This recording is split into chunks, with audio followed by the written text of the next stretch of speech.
Sorry. Look, this is my hair. Can you see it? Look, my hair. It's just so weird. It's not like totally straight. It's just like its own thing. It pisses me off. My hair is all over the place, okay? That's not what I've come here to talk about. I have a huge issue in my brain. It's not physical, at least I don't think it is, but it definitely affects me all over.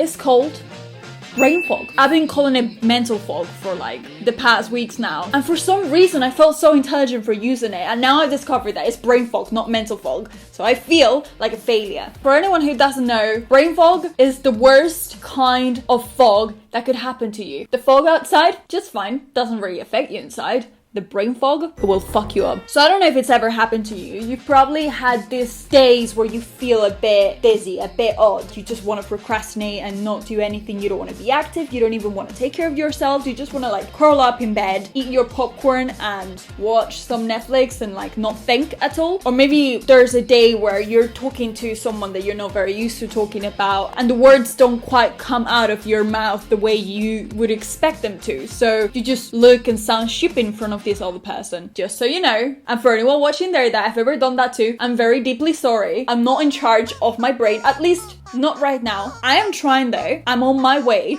to find control over my brain so this doesn't happen anymore, but I'm sorry if it's ever happened to you, okay? I'm awkward. And I think this mental fog has been around since I was young. It sort of started very slowly when I was starting to use laptops. I just sort of let my brain be into this social media funnel crazy shit, from ads to YouTubers to Twitter to Facebook. I think throughout my years, I've done nothing about it and I've let it ruin me. It sounds very dramatic, but hang on a second. All I'm saying is that it ruined some years of my life where I could have been totally productive for myself, and I haven't, and I've ruined a lot of times that could have been so much better just because I wasn't taking care of that fogginess. And don't get me wrong, I've done amazing things during my lifetime. I've never actually been fully present. It seems like I've been somewhere else. There's something in me that is in Mars. So I just want to see if San Google or YouTube have a solution for it. How to cure your brain fog. Okay, I'm sold. I'm convinced. I don't know this dude, but I just realized that maybe if I follow the steps of someone that seems to know a bit better than me, I might get to a better place. So I'm just gonna quickly tell you what this guy has just said in this video, okay? We have an overloaded amount of information coming constantly and our brains are oversaturated, so it just creates this fogginess. So he said there's 3 ways to help yourself so it doesn't happen anymore, or you can control it over time. The first one is overstimulation. When was the last time you were present? You actively felt present. You weren't thinking about the past or the future or what is your friend doing in freaking China, hopefully not getting coronavirus. Let's keep going. Just being present, enjoying the birds singing or your messy room. So there's different ways of practicing this because in my opinion this is more of a skill. So the best way that I found and what this guy is talking about is meditation. Meditation is a moment of nothingness. It's a few minutes, that can be 10, 20, 30 minutes, even up to an hour. But of course we're not used to doing nothing, so that becomes a very boring exercise for most people. I know what you're doing. I bet you're watching this video and while you're listening to me, you're going and scrolling down on Twitter. Did I guess it? Facebook, Instagram, not good. Your brain is so bored and is so used to doing 5 things at the same time that you're not able to focus on my video. Although it could also be because it's boring as fuck, but I hope it's not because of that. The second one that he talks about is subconscious disturbances. So coming to this topic, I am gonna present you my best friend. He's called Bullet Planner and he a cute boy, where I just write down every single thing I do throughout the day before I do it. So I'm gonna use the exact same example that this guy uses in this video. Imagine that you're going down the street and you meet a friend that you haven't seen for a while and you had a great chat and he says, we should go and get a coffee on Tuesday morning at 9:30 a.m. If you keep that in your mind, that is gonna lay into your subconscious. That is constantly gonna be like, okay, 9:30, don't forget, it's 9:30, it's 9:30, don't forget. When you could perfectly just grab your book, write it down, and then forget about it, because you don't need to remember that stuff. The third one that he talks about that I am awful at. General health. So what do we mean by general health? That could be drinking tons of water. Duh. I hate this one because it's just so obvious. Everyone drinks water, but drink more water. Eat food. Doesn't have to be the best of the best, but just not the worst of the worst. And then exercise. Last time I exercised, it was last year, June. It's almost been a year. So what I'm gonna do, what I've just decided to do just now, is to try and do these 3 things for a week. Maybe the exercise won't be as harsh or like as intense. Maybe I can just do some exercise with Matt here. He's like doing his muscle stuff, but at least, you know, it'll get me moving. I'm gonna see how I feel and I'm gonna update you guys on it. I think that sounds like a good plan.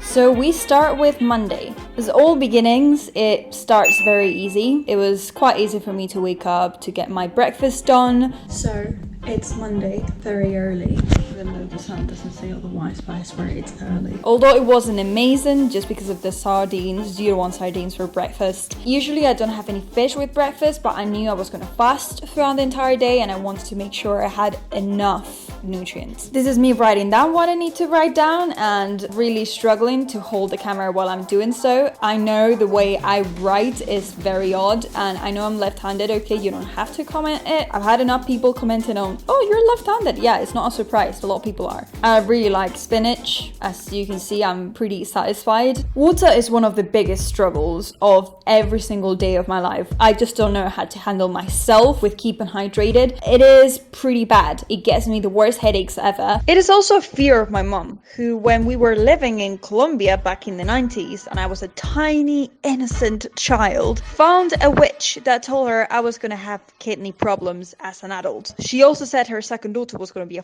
fucking nightmare and she got that right. So I am just waiting for my kidney disease to come and remind me of all those times I could have drunk water and I didn't. Anyways, let's keep going. First thing in the morning, what I've done is drink a bit of water as well.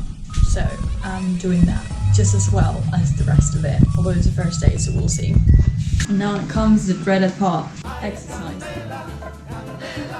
You know, at least moving a bit and like stretching and, you know, I don't know what I'm doing. just pushing it a bit. Trying to be a normal person that is just fairly active and not a freelancer at all, that is all very used to being at home like 24/7. Let's say I'm just gonna do a tiny bit of this stuff. This man, my arms are my weaker spot. I just can't do exercise in my arms.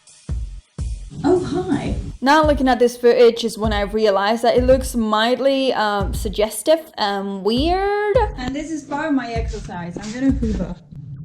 What? And then of course, as part of the essential workout, I decided to hoover. And yes, I do consider that a workout, at least for me, that I am the whole time sat down working on my laptop. I believe that moving around my legs, my arms, and dancing around with the hoover, it's pretty good, I'd say. Hi-ho, hi-ho.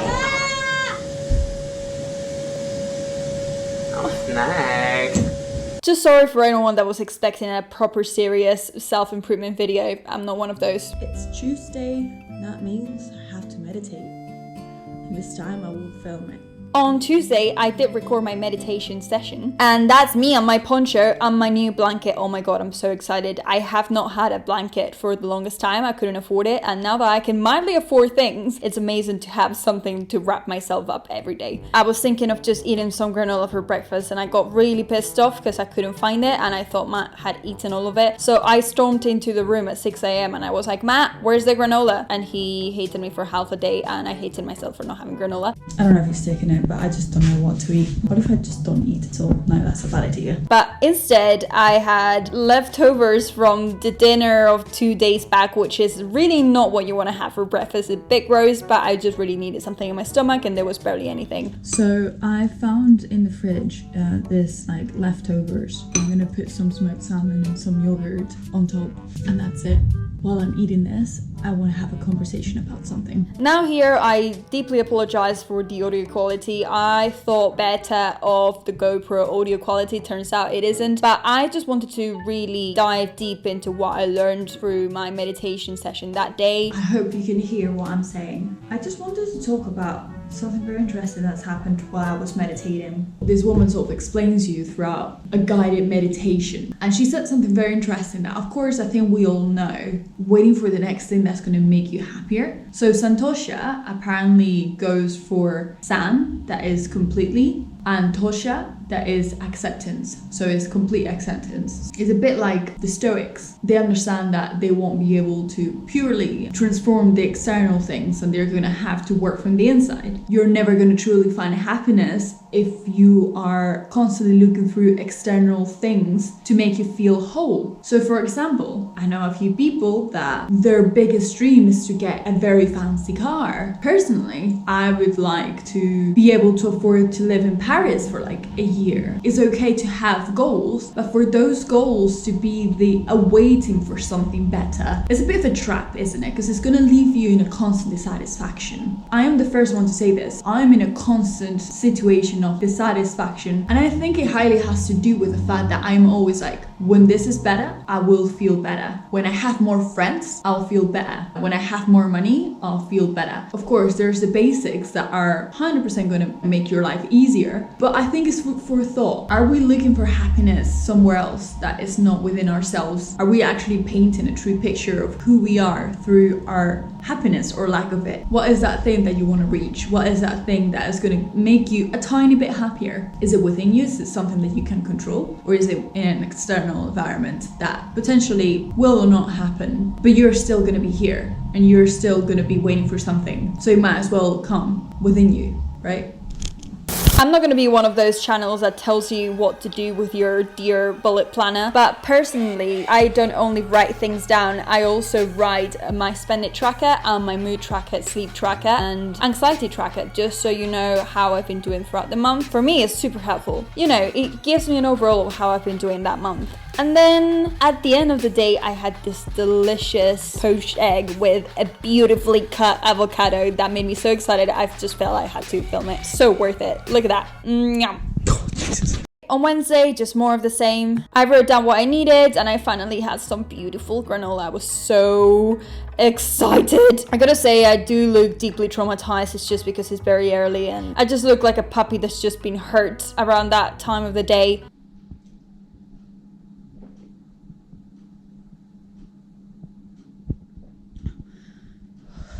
I decided to film my exercise this time and I'm doing some weightlifting because Matt has some dumbbells that he uses from time to time and I was like, I might as well get it done, do something, be active and all. Yeah, come on. Hold it like that. Yeah? And do that.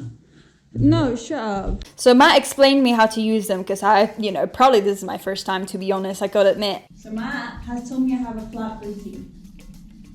So please don't make this weird. This is just me trying to make my booty look nicer in like a 2-minute exercise. I used to do exercise last year and I gotta say my legs and my booty looked amazing. And I'm very sad that I lost that progress. But it is what it is. I've got so much more work nowadays and I have so many more things to do and so many more things to worry about that I just feel I can't give much time to do an exercise. Even though I should and I can, but it's just super contradictory, guys. Hello everyone. It is 12th of March. Thursday. We are on Thursday. We have 3 days left to this thing. And truly, I gotta admit that I've been doing little exercise. I've been doing more than before, which is a big jump towards the right direction. I'm not gonna say I'm eating healthier, but I'm eating well. I'm eating fairly well. Water, checked. Exercise, I danced in the shower. Does that count? This whole coronavirus social alarm is exhausting.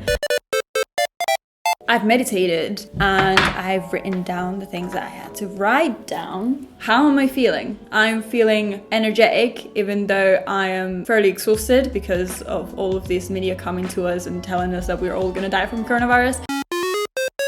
I'm fine, I'm perfectly healthy mentally, which is one of the very first times I can say that in many, many years.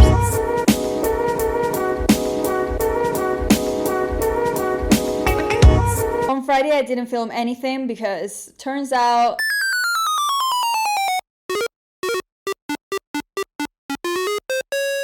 So on Saturday I just decided to explain you guys where my head was and how difficult it is to actually focus. So, where do I even begin? We are in the middle of a pandemic, so things are not going up to what I was thinking and up to what I planned. So Matt and I have decided to self-quarantine. I've been very focused on not stressing too much over this. I'm not alarmed, I'm not scared, I'm just confused and a bit frustrated at people being absolute very bad people. I went down to the supermarket and I saw 3 people coughing without covering their mouths, and it was just absolutely fucking gross. Honestly, I don't really know what's gonna happen with this video. I still want to talk about the brain fog, to be honest. But it seems like there's something so big going on all over the world that it's just so mild and stupid to talk about a tiny brain fog in my head. It is still going on though, and I want to make sure that it stays out more than ever now that I've decided to voluntarily self-quarantine. This week has been interesting, the days that I've done it. It's been nice. I think it's very good to purposely be doing things for the sake of your own health instead of just doing it without really thinking about the purpose of each little thing. It makes you a lot more thankful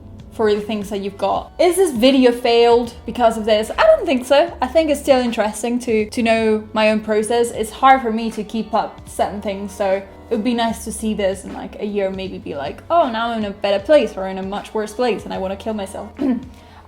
Just dying inside. I just want the world to be okay. I'm so done with pandemics and climate change and